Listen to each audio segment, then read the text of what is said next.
Welcome to Advancing the Diaconate, a series devoted to highlighting the work of deacons and their ministries in the world and the church. Now, here's your host.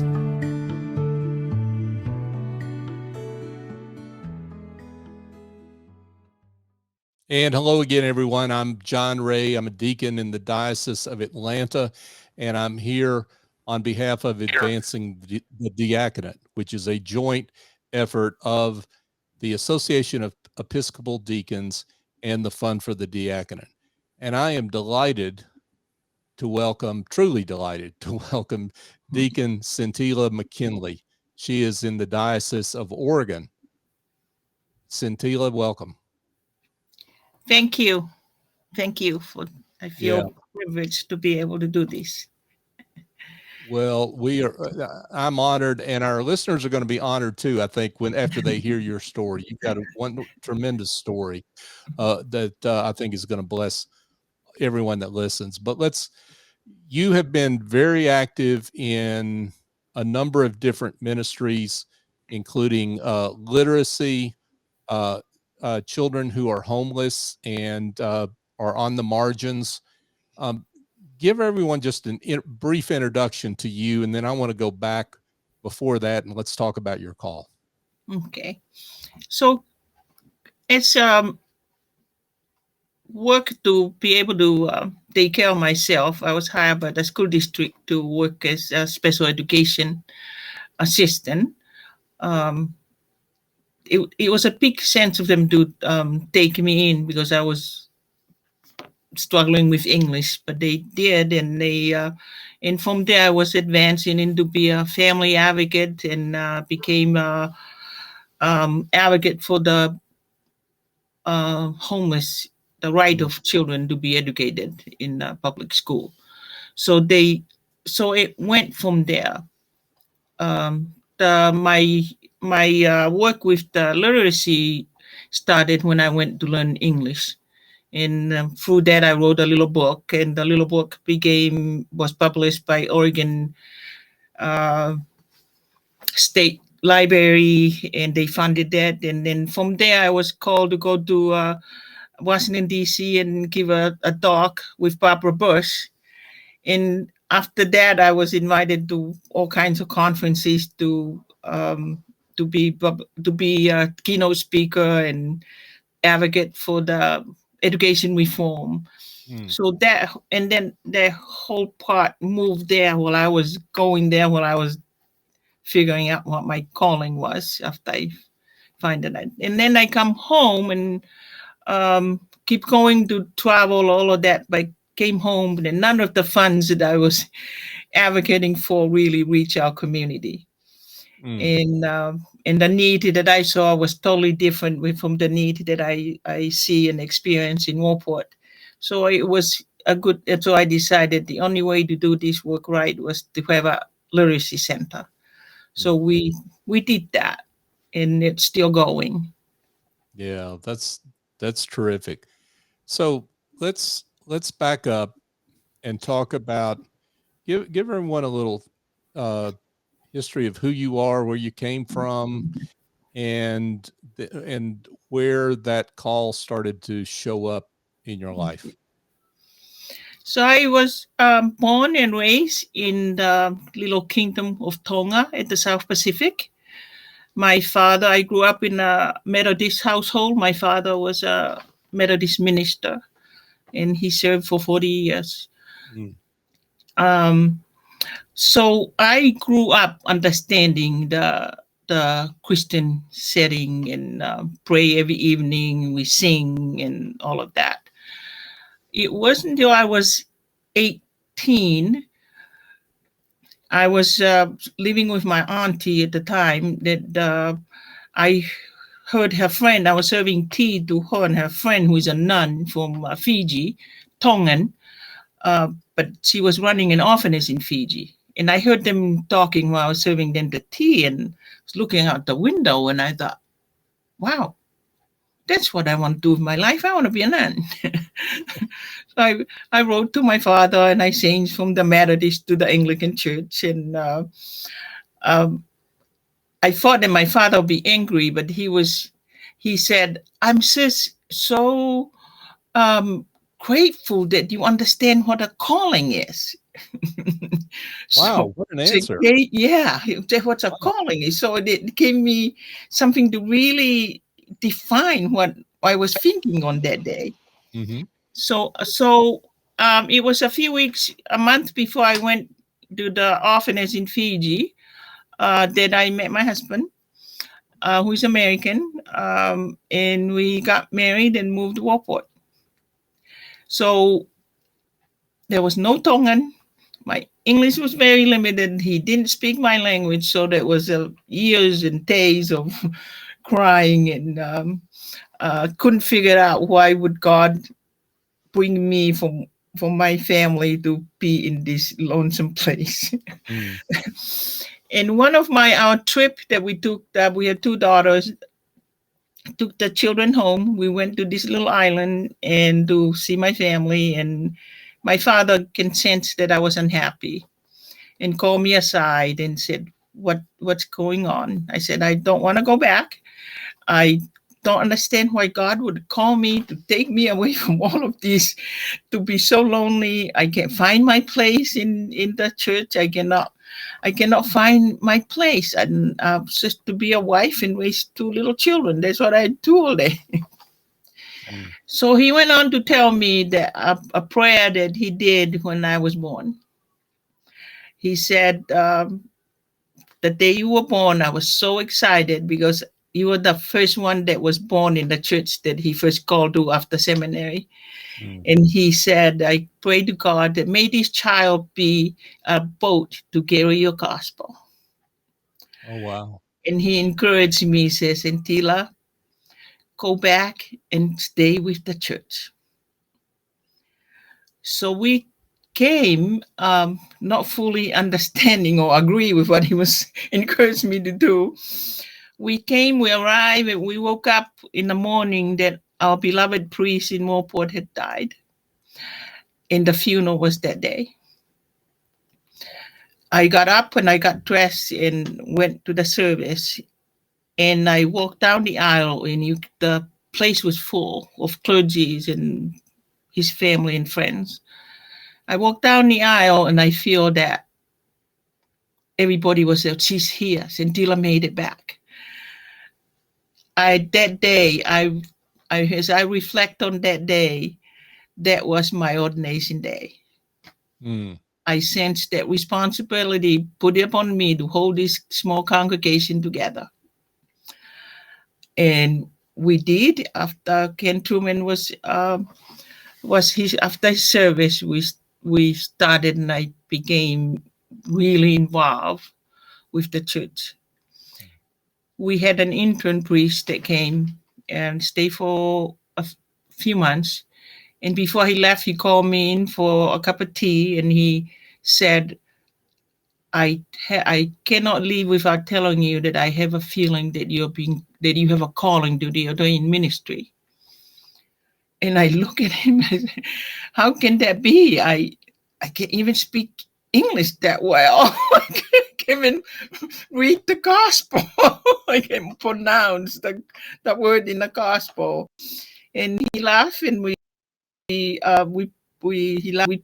prayed, and he laughed. Next thing I know, I got a letter from the bishop's office telling me that they heard from Father Hartman, and he encouraged them to contact me. So they did, and I just kind of brushed it off. And then we called our next priest, and was Susan Church.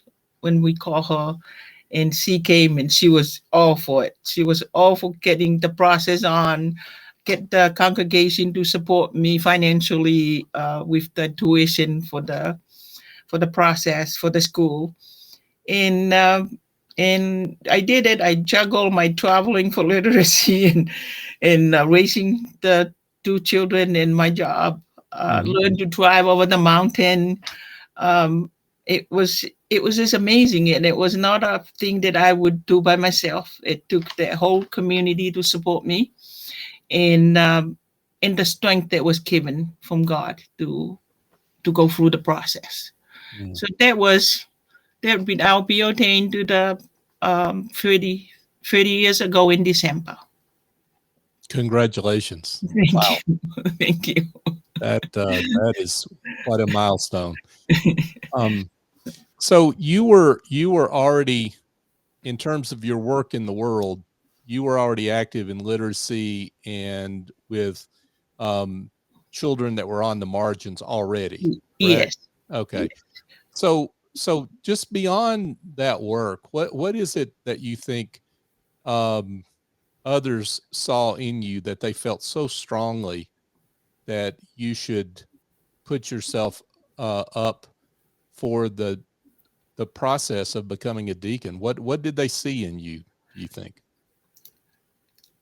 I think maybe the being faithful to the discipline of the church, the attending the services, the working to bring the youth to the congregation. We had a very good youth program, and people just come and they drop the children off. I was able to identify a need to reach the people that live alone. So I would make food, and the children and I will go visit, not just my children, our little youth group. And we visit the place that support the homeless folks. We collect things and we go and I was using this as teaching the children to see the needs in the community. So through that, I was learning too for myself. It's trying to find my place in this all mostly white community. And I couldn't fit in. I couldn't be a part of the PAC because I didn't always understand the language. But I was entrusted with the children because they leave us out in the parish hall, right. And that was I was really good at and that was okay, but I couldn't be a part of the I couldn't be running anything that was any responsibility that we would say in the church organization setting anyway. So it's always good to bring people a new eye can see what's going on, whether the people that just there all the time may not see that. Right. So you were let me make sure I get this right. So you were okay with it was okay as long as you were working with the children. Yes. But that was really kind of the extent to which you were involved in, you were welcomed into the governance of the church, shall we say, right? Yes. Okay. The irony of that is striking to me. I mean, that's the children are only the future of the church, and they're vitally important, right? So, that says as much about how folks felt about the children as it does. Yes, you really sit down about that. That's what we do, Wow. Okay. Well, God still made a way for you. Yes. So, and it was it's like that, not just with the church, even with the school district. I can go and take care of the children and then work with families that nobody else would have the time to be working with. So I took that seriously because I can relate to them. That was my place. I was totally comfortable with that role, and it's to this day I do that's in my best. I've gone and speak at different conferences, some with people in Washington D.C., travel to New York City to meet people, and I would come with the program home and give it to my husband, and he said, "Oh my God, you spoke with that person?" And I said, "Who are they?" I wasn't impressed. I just went there because I had something to, they invited me to go. It wasn't. So he was always surprised, and I find my way around the country to go do this with people that I didn't know who they were, how important these people were. Well, He was you're impressed. yeah, well, I am too. But and what I would also comes to mind here as you talk is you were the lady that had street cred in this whole thing, right? I mean, you were doing the work, and they needed somebody that knew what they were talking about on the ground level, right? Yeah. I would go to conferences and I would come out, change my clothes, and I hit the street with, I'll go get my free lunch that, I can get lunch from the hotel. I'll go get my dinner to go. And I hit the street and find somebody to eat my dinner with, to share my dinner with. And that's how I learned about the country. I learned about what was needed and the things that we do. And I'm sure people were rushing in Pennsylvania Avenue to go and advocate for the poor, and we were sitting right there in the street and nobody speak to us. Oh, wow. Wow. Yeah. So it's I understand how literacy was such a, I guess, a vital ministry for you because this is something you lived, right? In terms of trying to learn the English language, and you saw what can happen when you don't have those skills, right? And yes, and it's also, it's beyond that too, because when you start looking at the people with limited education doesn't have the opportunity to offer what God has created all of us to participate in this living, but we having someone interpreted something for you doesn't always, it's helpful, but it doesn't give you the full participation. So, and I believe that education is literacy more than just math and reading, basic skills. It helped transform the community and the world, including myself. So you actually worked for the Lincoln County School District for what, 25 years, right? Yes, 25 or 26. Yes. Okay, and so your specialty were children with literacy issues, children that were on the margins. That's really what your work was focused on all that time as an employee, right? Yes. Mm-hmm. And that was a very good work. What I did was I was able to learn that how we live and how services are supposedly provided for the families, and we only doing the minimum. Mm-hmm. Okay.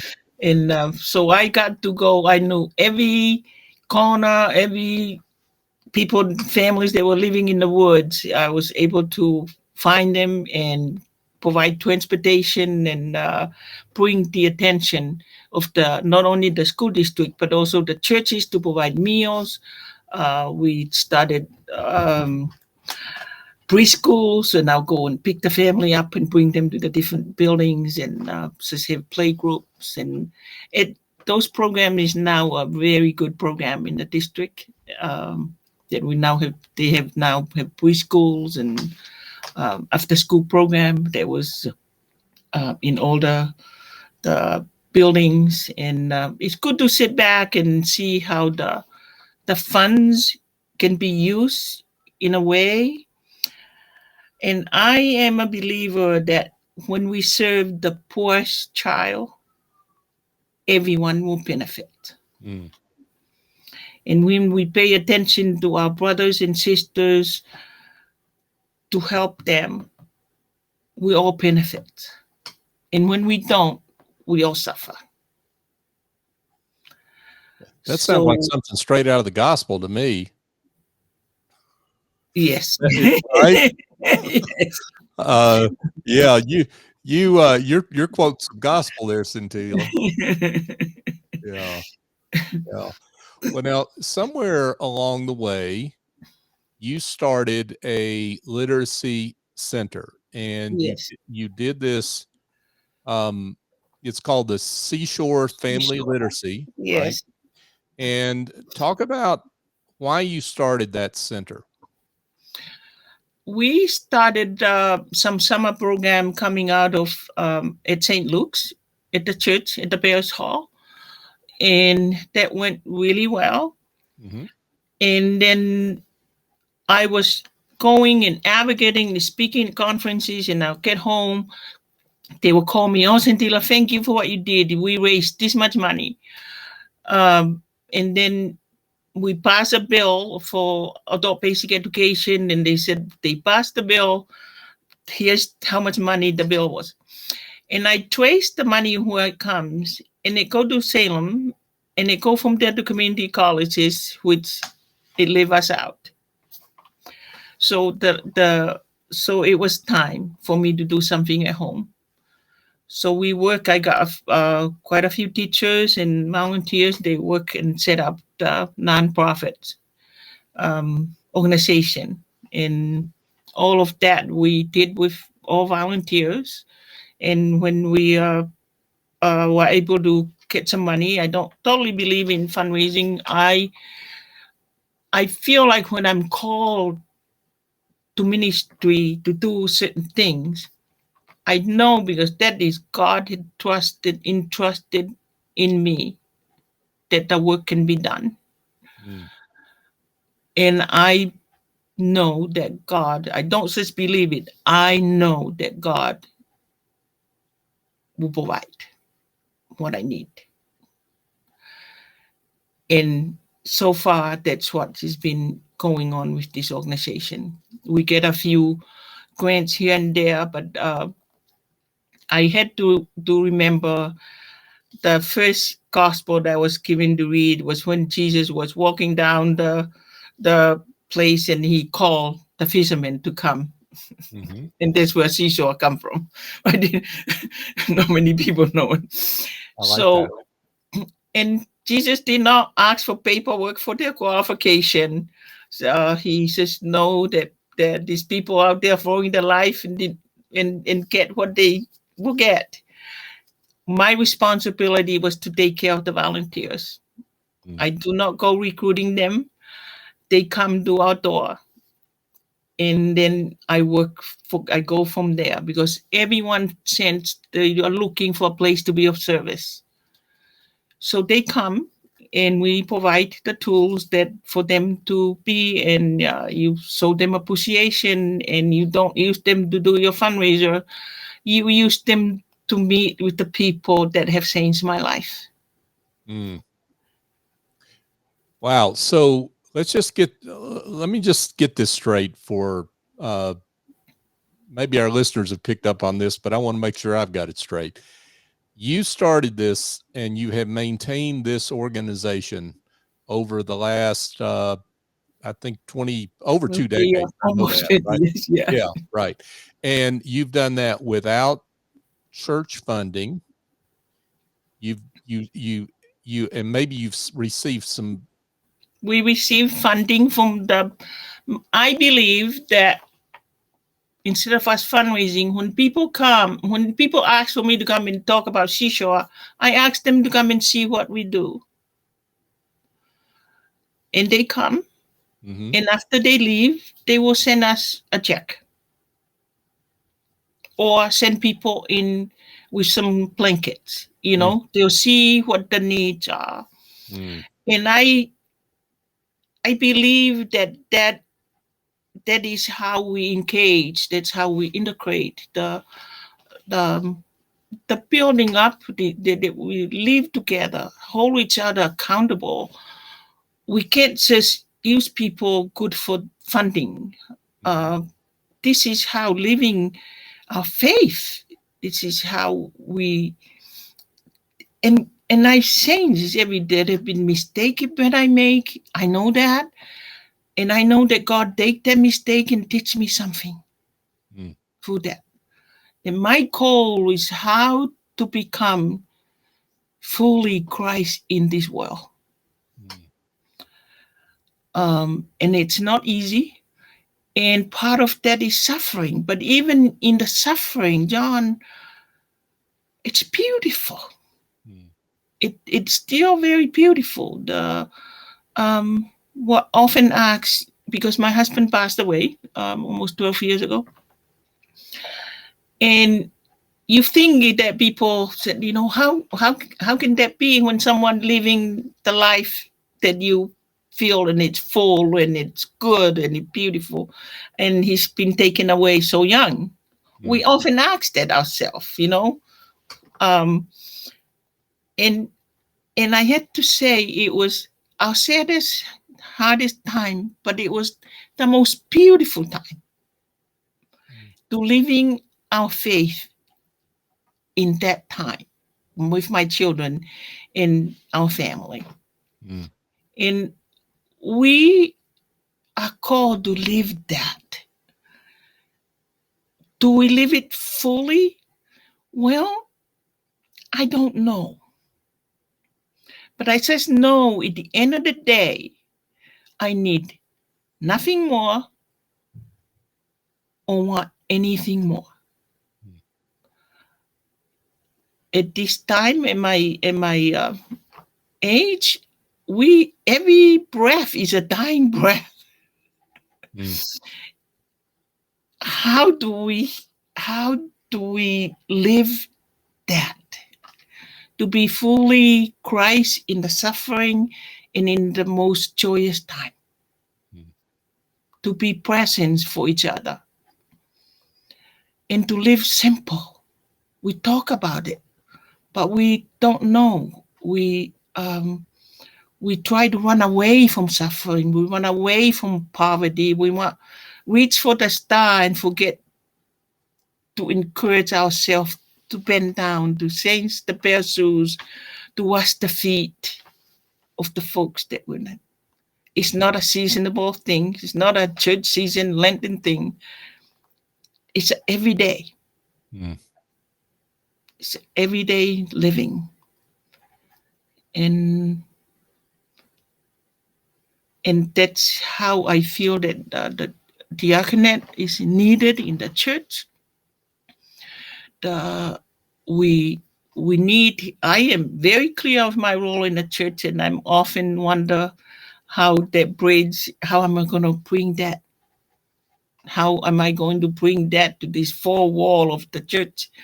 It's so thick that that everyone is comfortable.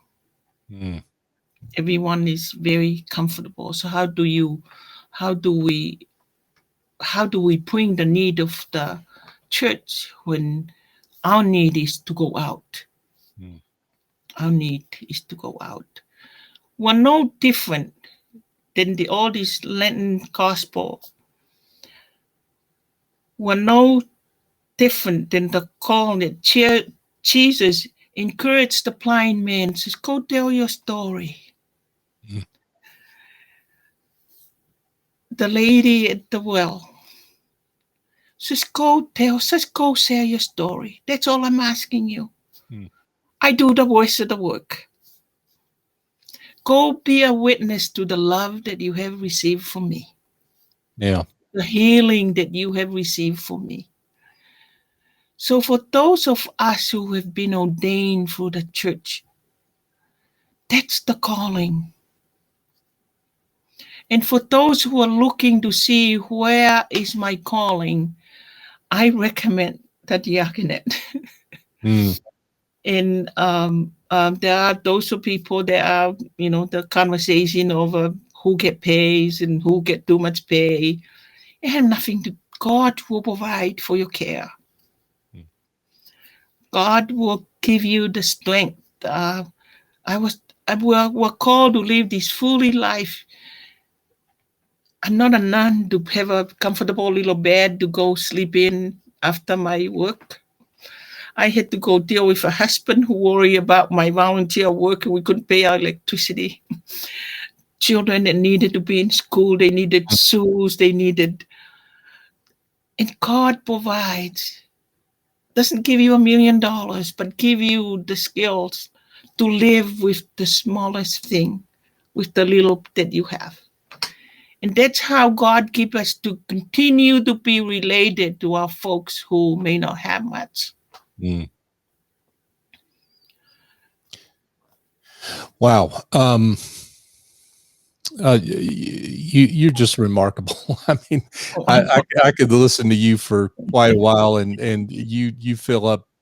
I think you would fill up dry spots in anybody, particularly those that are in the diaconate who are. It is a lonely place to be sometimes to be a deacon. Yes. Yeah. And talk about that, since we're on that. Talk about that, and you've had those periods of loneliness, and how have you maintained the faith that you have that God does indeed bless the work and provides for the work? The most lonely at times for me is when I'm up at the altar. In going through the prayer of the people, reading the gospel. I often move to tears when I read the gospel. And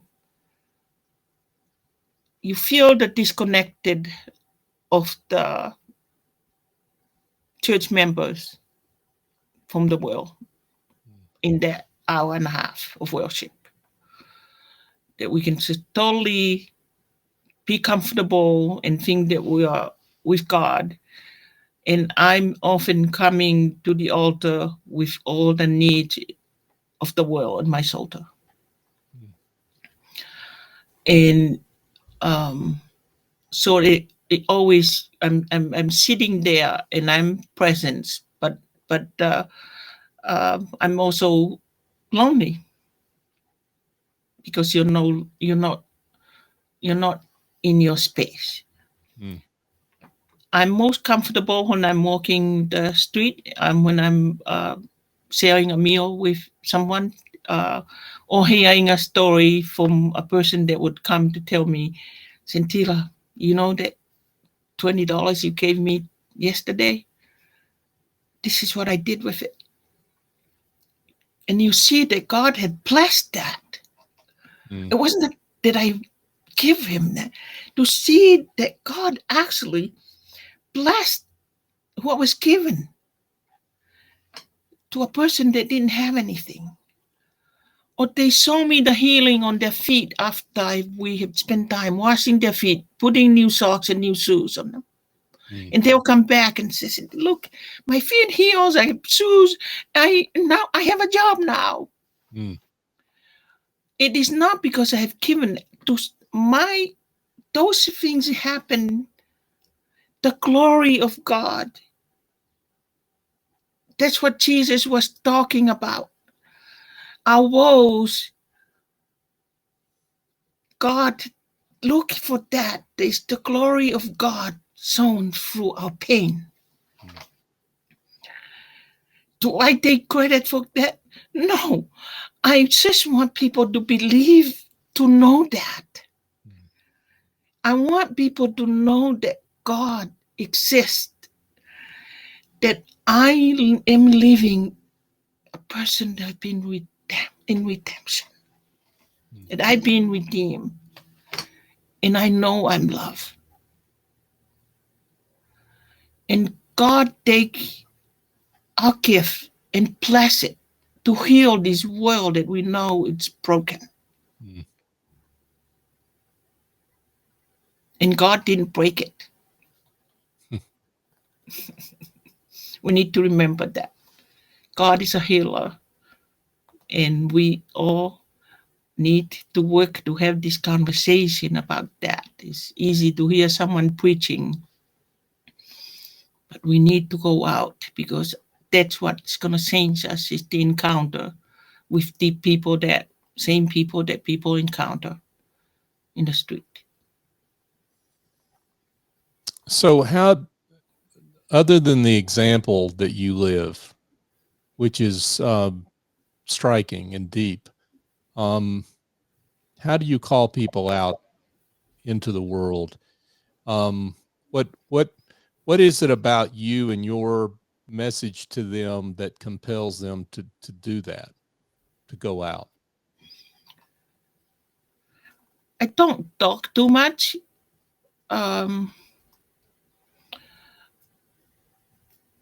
I think my work is done quietly, but there are times when I know that God wants you to speak. And I would. And it happened at convention, church convention. It happened at meetings, school meeting, parents meeting. God give you that opportunity to speak and give you the words to speak. And that's when you're calling people out. And it don't have always have to come from the church, because I'm out in the world and the people in the world are listening. And most of the people that I work with, I was called to go to the prison in because I was a hula girl. I am a hula girl, so I was called to prison to do this hula thing with the islanders in the prison. Oh, wow. So after we did, I played the ukulele and we sing Amazing Grace. They ministered to me by singing those words with meaning. Mm. And then they invited me to come and bless their garden when it was open. It was this beautiful project in the prison with the inmates. And I said, me? Why me? There's people in Salem, there are, priests and bishops. And the man that was the leader says, Senitila, the prisoner voted for you. So I went there. It wasn't a church invite. It was, I went down something else. But there we are, because it's not about come and join the church as we know it. It's about knowing Christ in the world, encounter. And the rest is up to God.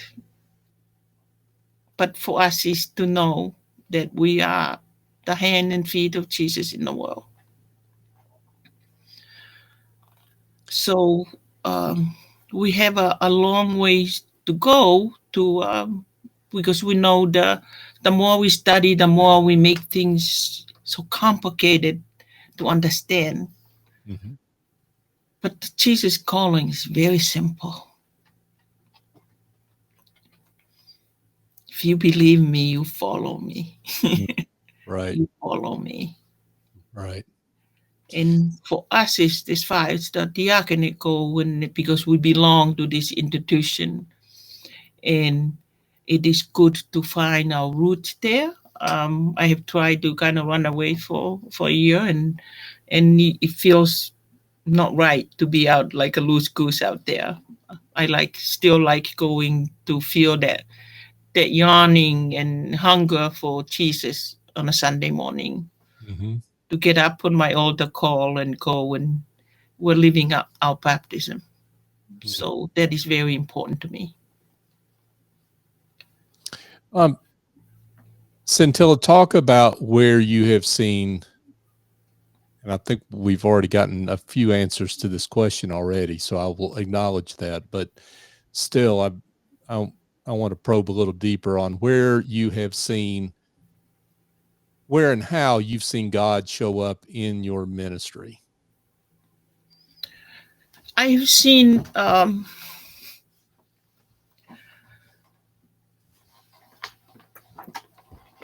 the blessing that I see every day with the people that I encounter when I'm sitting with the wealthiest in the county having a meal. The people that have titles, the doctorate, and to see that we're all about this one end, to see the world better. But we're all going about it in a different way. And I'm continue to see God at work. There are times when I know that God takes that obnoxious person to reach me by doing whatever they're doing. My critics have changed me so much, have taught me to be even more faithful. And you stop for a minute and think that God used everyone to restore this world. And I have a list of people that that knock me down and got up, but you got to give them a hug, because if you didn't, I don't know if it's still going this way. And so the people, I don't call them enemies. We're all working in this together, in this journey together. And what they see is what may open your eyes to see what is truth in yourself. And we cannot work against each other if we have the same goal. It's like the two sides of the coin, but there's only one coin. Yeah. So we have a lot to learn. So I see God in everything now. Wasn't always like that. Even in arguments, even when they argue, I like to argue. I can hear it, I can see it, and just give me a night, then I'll wake up and feel differently about, this person that I just out to prove that he was wrong. And that's also the beauty about living Christ in the world. And because you don't just believe it, you know that God will fix you. And you'll be okay. Right. Well, you really, one of the striking, there are many striking things about you for me anyway, but one of those things is just how grounded you are in terms of your faith. And that really is so important when you go out into the world, when you're talking about seeing Jesus in everyone, even in your worst critics. That takes some deep roots, and that's what you're showing us. My father, they put me in, we had to leave early to go to boarding school in the islands because there's no school. So it didn't work out for me. So they put me with my brother, two brothers, and they work, and I went to school. So I was just naughty, and I ended up doing lots of detention time, and I was 12. So I decided flipping my skirt at people was the worst thing I could do. So these folks were walking, they came from a different island, so I flipped my skirt. They were fetching water from the well. Flipped my skirt with my aunties that live around the village. Knew this. I shouldn't be doing this because they were noble families. So they told my father, he came to visit, told my father, and he asked me why I did that. And I said, I really don't know. He said, after dinner, after family prayer, he took me walk over to this people's house. And I was kicking. I said, I don't want to do this. We got outside the door before he knocked. He said, I just want to tell you that this is not a punishment. I'm teaching you a lesson. When you offended people, you got to go and say you're sorry. And if you don't like to go, you say you're sorry. Don't offend people. So we did. I say I'm sorry, and then we went. But I never forget that. Wow. So that was my lesson. Or my nickname too was Jacob. Oh, Oh no! 'cause What? were you wrestling a lot? Was that what you were doing? The old man, the old man that gave me that named me. In Tonga, you give the naming of your children to someone special. Mm. So in this little island, my father, after I was born, say his prayer, and then sent out to the oldest guy in the island to come and name me, give me my name. So he named me after his daughter. But maybe I did think maybe my dad wanted a boy, so he named me after the old guy, Sekope. Wow. So all my life I was Jacob. It was sometimes was endearing and sometimes because I'm in trouble. And when the people would read scripture with Jacob in church, the whole Sunday school would turn around and look at me and I would cry. Oh, So the siblings, when I'm disagreeing with them about something, that's what they come up with. Oh, Sekope. oh, that is amazing. Oh, wow. I love that. So, well, let's have you give some as we close here. Let's give some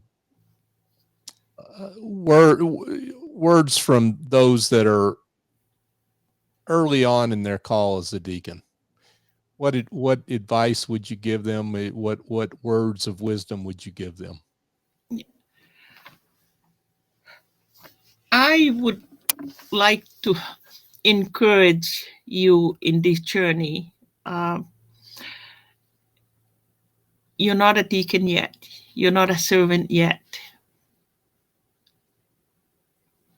The role after you're ordained is going to make you that servant that church is going to send out to the world.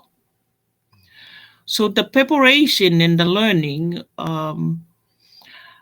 you're learning to be part of that community that will support you, because it is a lonely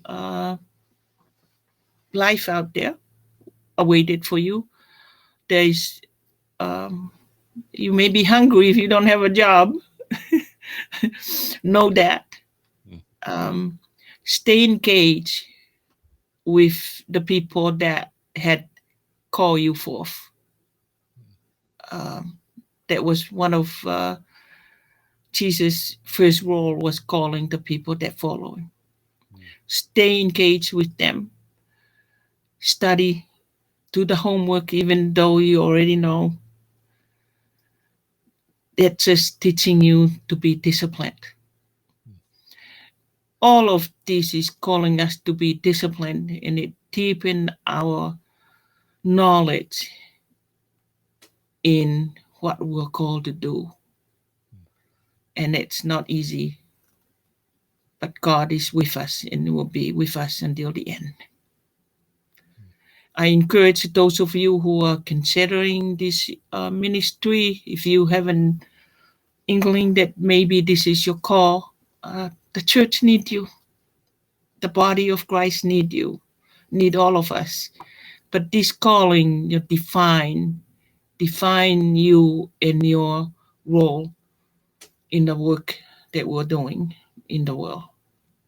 So listen, follow, and stay engaged.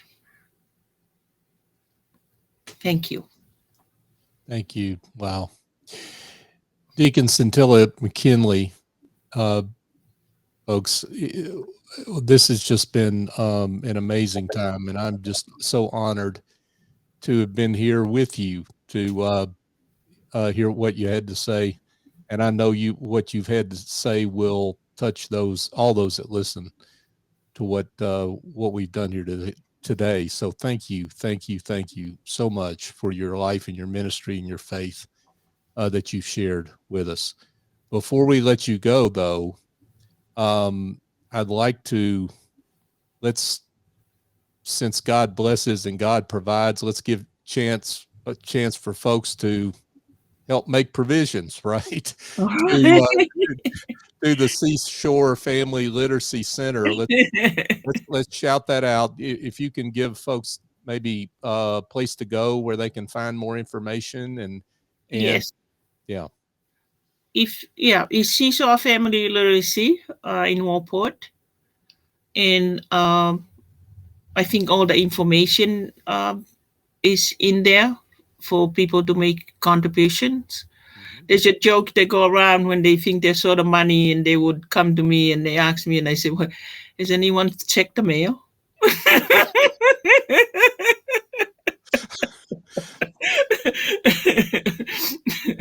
So that always God provide, and as long as I'm working, well, I'm volunteering, and so we're good. The funds that come, we hire folks there, youth to work, is training them to be and keeping them to be in school. So I appreciate that, and most importantly, give to the person that you encounter. $5 doesn't do much. Give them 20.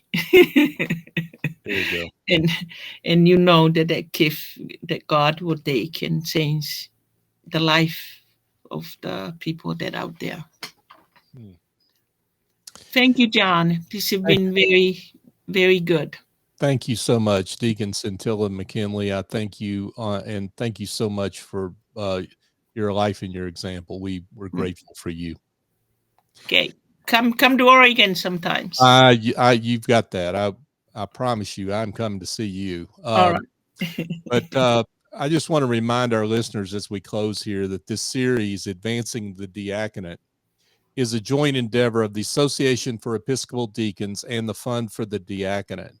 And this series of videos is devoted to highlighting the work of deacons and their ministries in the world and in the church. And if you want to see more of these videos, you can go to either episcopaldeacons.org or you can go to fundfordiaconate.org. Either of those sites, you can find this whole video series.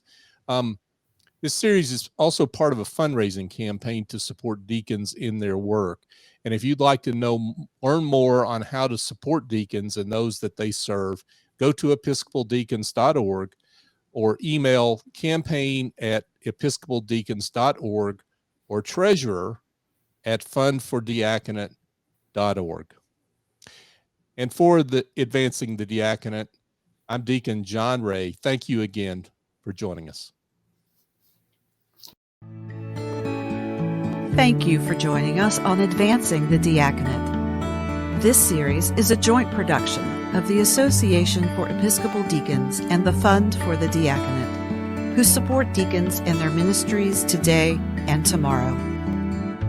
Join them and add your support for deacons.